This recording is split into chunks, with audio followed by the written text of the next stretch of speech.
ನಿಮ್ಮ ಓಟು ಹೇಗೆ ತಗೋಬೇಕು ನಮಗೆ ಗೊತ್ತು ರೀ. ಒಂದು ಕ್ವಾರ್ಟರ್ ಬಾಟ್ಲು, ಒಂದು ಪ್ಯಾಕೆಟ್ ಬಿರಿಯಾನಿ 500 ರೂಪಾಯಿ ಬಿಸಾಕಿದ್ರೆ ನೀವು ಓಟ್ ಹಾಕ್ತೀರಿ. ಕೋರ್ಟ್ಗಳನ್ನ ಬದಲಾಯಿಸ್ತಾರೆ, ನ್ಯಾಯಾಧೀಶರನ್ನ ಬದಲಾಯಿಸ್ತಾರೆ, ಸರ್ಕಾರಿ ಅಧಿಕಾರಿಗಳನ್ನ ಕೊಂಡ್ಕೋತಾ ಇದ್ದಾರೆ, ಬೇಕಾದವ್ರನ್ನ ಕೂಡಿಸ್ತಾ ಇದ್ದಾರೆ. ಇದ್ರ ಬಗ್ಗೆ ನಾವೇನು ಅರಿವು ಮೂಡಿಸ್ತಾ ಇದ್ದೀವಿ? ಈ 100 ವರ್ಷಗಳ ಇವರ ಹುನ್ನಾರವನ್ನು ಯಾಕೆ ಅರ್ಥ ಮಾಡ್ಕೋತಾ ಇಲ್ಲ?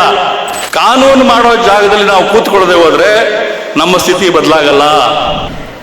ತುಂಬಿದ್ದಂಥ ಸಭೆ ಸಣ್ಣಕ್ಕಾಗ್ತಾ ಇದೆ. ಪೂರ್ತಿ ಖಾಲಿ ಆಗೋದ್ರೆ ಮಾತಾಡ್ಬಿಡ್ತೀನಿ. ವೇದಿಕೆ ಮೇಲೆ ಇರುವಂಥ ಎಲ್ಲ ಹಿರಿಯರಿಗೆ, ಅಂಬೇಡ್ಕರ್ ಹಬ್ಬಕ್ಕೆ ಆಗಮಿಸಿರುವ ತಮಗೆ ಎಲ್ಲರಿಗೂ ಜೈ ಭೀಮ್ ವಂದನೆಗಳು. ನನಗೆ ಚಿಕ್ಕ ವಯಸ್ಸಿಂದ ಡಾಕ್ಟರ್ ಆಗಬೇಕು, ಇಂಜಿನಿಯರ್ ಆಗಬೇಕು ಅಂತೇನು ಆಸೆ ಇರಲಿಲ್ಲ. ಆ್ಯಕ್ಟ್ರ್ ಆಗಬೇಕು. ನಮ್ಮೂರು ಆನೇಕಲ್ ಹತ್ರ ಒಂದು ಮುತ್ಯಾಲ್ಮಡು ಅಂತ ಇತ್ತು. ಅಲ್ಲಿ ರಾಜ್ಕುಮಾರು, ಲೀಲಾವತಿ, ನರಸಿಂಹರಾಜು, ಬಾಲಕೃಷ್ಣ ಎಲ್ಲ ಶೂಟಿಂಗ್ ಬರೋರು. ಏನಪ್ಪ ಇವರು ಇಷ್ಟೊಂದು ಕೆಂಪಿಗಿದಾರಲ್ಲ, ಏನು ದೇವಲೋಕದಿಂದ ಇಳಿದವರ, ನಾನು ಈ ಥರ ಆಗಬೇಕಲ್ಲ, ಸಿನಿಮಾ ನಟ ಆಗಬೇಕಲ್ಲ ಅಂತ. ಅಪ್ಪ ಪೊಲೀಸ್ ಡಿಪಾರ್ಟ್ಮೆಂಟ್ನಲ್ಲಿದ್ದರು. ಆವಾಗ ಸಿನಿಮಾಗೆ ಸೇರೋರೆಲ್ಲ ಪೋಲಿಗಳು ಅಂತ ಸಿನಿಮಾಗೆ ಸೇರ್ತೀನಿ ಅಂದರೆ ನಡು ಮುರಿಯೋರು. ಅದಕ್ಕೆ BSc ಆಗೋ ತನಕ BSc ಪಾಸ್ ಮಾಡಲಿಲ್ಲ, ಫೇಲ್ ಆಗಿಬಿಟ್ಟೆ. ಡಿಪ್ಲೊಮಾ ಇನ್ ಫಿಲ್ಮ್ ಆ್ಯಕ್ಟಿಂಗ್ ಮಾಡೋಕ್ಕೆ ಮದ್ರಾಸ್ಗೆ ಹೋದೆ 2 ವರ್ಷ. ನಾನು, ರಜನಿಕಾಂತು ಎಲ್ಲ ಕ್ಲಾಸ್ಮೇಟ್ಸು, ರೂಮ್ಮೇಟ್ಸು 2 ವರ್ಷ ಒಟ್ಟಿಗೆ ನಾವು ಉಪವಾಸ ಎಲ್ಲ ಅನುಭವಿಸಿ ಆಮೇಲೆ ಸಿನಿಮಾಗೆ ಬಂದಿತ್ತು. ಸಿನಿಮಾ ನಟ ಆಗಬೇಕು ಅಂತ ಬಂದೆ. ಸಿನಿಮಾ ನಟ ಆದಮೇಲೇನು ಬಂಗ್ಲೆ ತಗೋಬೇಕು, ಇಂಪಾರ್ಟೆಂಟ್ ಕಾರ್ ತಗೋಬೇಕು, ಮಜಾ ಮಾಡಬೇಕು, ಪಾರ್ಟಿಗೆ ಹೋಗ್ಬೇಕು, ಇಷ್ಟೇ ಇರುತ್ತೆ ಕನಸು. ಆದರೆ ನನಗೊಂದು ಪಾತ್ರ ಸಿಕ್ತು, ಬಸವಣ್ಣನ ಪಾತ್ರ. ನಾನು ಆ್ಯಕ್ಟಿಂಗ್ ಮಾಡಬೇಕು ಅಂತ ಹಾರ್ಸ್ ರೈಡಿಂಗ್ ಕಲ್ತಿದ್ದೆ, ಡ್ಯಾನ್ಸ್ ಕಲ್ತಿದ್ದೆ, ಫೈಟಿಂಗ್ ಕಲ್ತಿದ್ದೆ, ಎಲ್ಲ ಕಲ್ತಿದ್ದೆ. ಆದರೆ ಬಸವಣ್ಣನ ಪಾತ್ರ ಮಾಡೋದು ಹೇಗೆ? ಬಸವಣ್ಣನ ಪಾತ್ರವನ್ನು ಅರ್ಥ ಮಾಡ್ಕೋಬೇಕಾದ್ರೆ ನಮ್ಮ ವೀರಭದ್ರಪ್ಪನಂಥ ಸಾಹಿತಿಗಳು ಸ್ವಲ್ಪ ಈ ವಚನಗಳನ್ನ ಓದಿ ಅಂತ ಒಂದಷ್ಟು ಪುಸ್ತಕಗಳನ್ನ ಕೊಟ್ಟರು. ಆ ವಚನಗಳನ್ನ ಓದ್ತಾ ಓದ್ತಾ ಓದ್ತಾ ಓದ್ತಾ ನನಗೆ ಒಬ್ಬ ಮನುಷ್ಯನಾಗಿ ಹುಟ್ಟಿ ಇಷ್ಟೊಂದು ವಿಭಿನ್ನವಾಗಿ ಆಲೋಚನೆ ಮಾಡೋಕ್ಕೆ ಸಾಧ್ಯನಾ? ತಾನು ಬ್ರಾಹ್ಮಣನಾಗಿ ಉತ್ತಮ ಜಾತಿಯಲ್ಲಿ ಹುಟ್ಟಿದ್ರು ಕಟ್ಟ ಕಡೆಯ ಮನುಷ್ಯ ಯಾಕಿಷ್ಟು ಕಷ್ಟಪಡ್ತಾ ಇದ್ದಾನೆ ಅಂತ ಹೇಳಿ ತಮ್ಮ ಬ್ರಾಹ್ಮಣ್ಯವನ್ನು ತೊರೆದು ಅವರು ಆವಾಗಲೇ ಕ್ರಾಂತಿಯನ್ನು ಮಾಡಿದಂಥ ಜನ ವಚನಕಾರರು. ಕಟ್ಟ ಕಡೆಯ ಮನುಷ್ಯ, ಹಸಿವೆಂಬ ಹೆಬ್ಬಾವು ಒಡಲ ಪಿಡಿದೊಡೆ ವಿಷವೇರುವುದಯ್ಯ ಆಪಾದ ಮಸ್ತಕ. 1-1.5 ಆಗ್ತಾ ಇದ್ದಂಗೆ ಸಭೆ ತಿನ್ನಾಗ್ತಾ ಹೋಗುತ್ತಲ್ಲ, ಆಮೇಲೆ ತಡ್ಕೊಳಕ್ಕಾಗಲ್ಲ ಹಸುವು. ಹಸಿವೆಂಬ ಹೆಬ್ಬಾವು ಒಡಲ ಪಿಡಿದೊಡೆ ವಿಷವೇರುವುದಯ್ಯ ಆಪಾದ ಮಸ್ತಕ.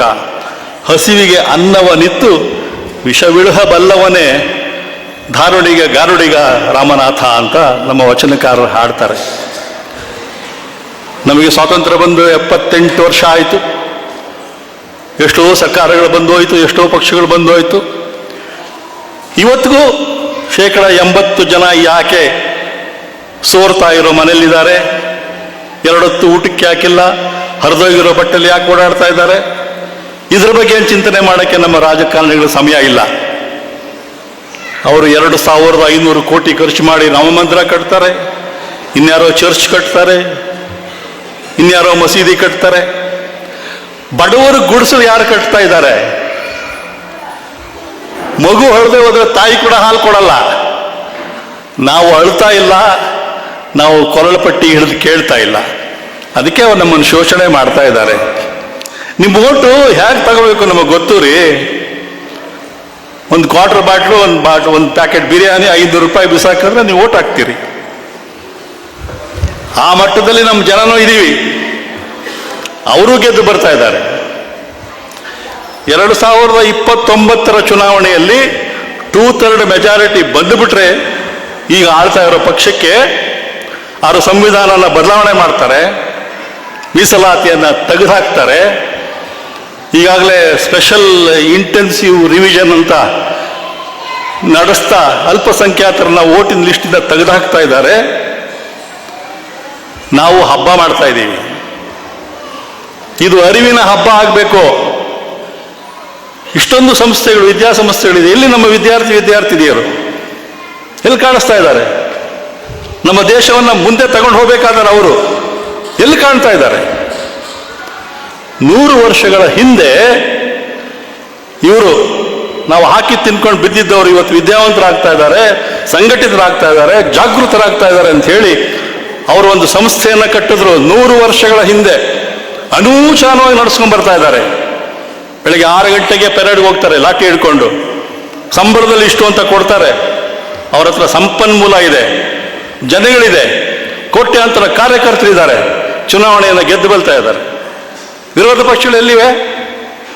ಅವರವರೇ ಜಗಳ ಮಾಡಿಕೊಂಡು ಒದ್ದಾಡಿಕೊಂಡು ಕುರ್ಚಿಗೆ ಆಸೆ ಬಿದ್ದು ನಾಶನ ಆಗ್ತಾ ಇದ್ದಾರೆ.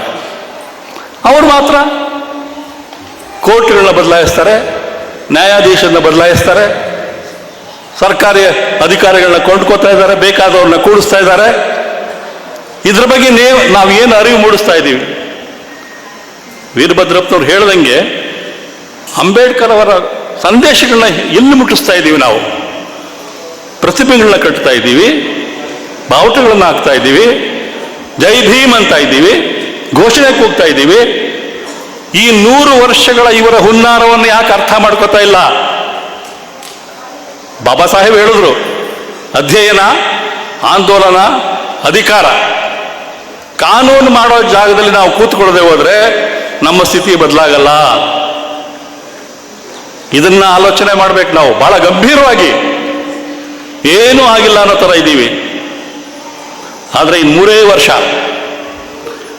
ವರ್ಷದಲ್ಲಿ ನಾವು ರಾಜಕೀಯ ಪಕ್ಷವನ್ನು ಪ್ರಜ್ಞೆಯನ್ನು ಬೆಳೆಸ್ಕೊಂಡು ಯಾವುದೇ ಕಾರಣಕ್ಕೂ ಆ ಪಕ್ಷ ಅಧಿಕಾರಕ್ಕೆ ಬರಬಾರದು ಅಂತ ಪ್ರಯತ್ನ ಪಟ್ಟು ಬೇರೆ ಯಾರಿಗೆ ಬೇಕಾದ್ರೂ ಓಟ್ ಹಾಕಿ, ಅವ್ರಿಗೆ ಮಾತ್ರ ಓಟ್ ಹಾಕಬೇಡಿ ಅಂತ ನಾವು ಒಂದು ಆಂದೋಲನ ಪ್ರಾರಂಭ ಮಾಡಬೇಕು. ಆಂದೋಲನ ಪ್ರಾರಂಭ ಮಾಡೋದು ಅಂದರೆ ನಮಗೆ ಎಲ್ಲ ತ್ಯಾಗಕ್ಕೂ ಸಿದ್ಧರಾಗಬೇಕು. ಜೈಲಿಗೆ ಹಾಕ್ತಾರೆ, ಇಲ್ಲದ ಕೇಸು ಬರೀತಾರೆ, ಬೂಟ್ಗಾಲಲ್ಲಿ ಒದಿಸ್ತಾರೆ. ಈ ತ್ಯಾಗಕ್ಕೆ ನಾವು ಸಿದ್ಧರಾಗಿದ್ದೀವ?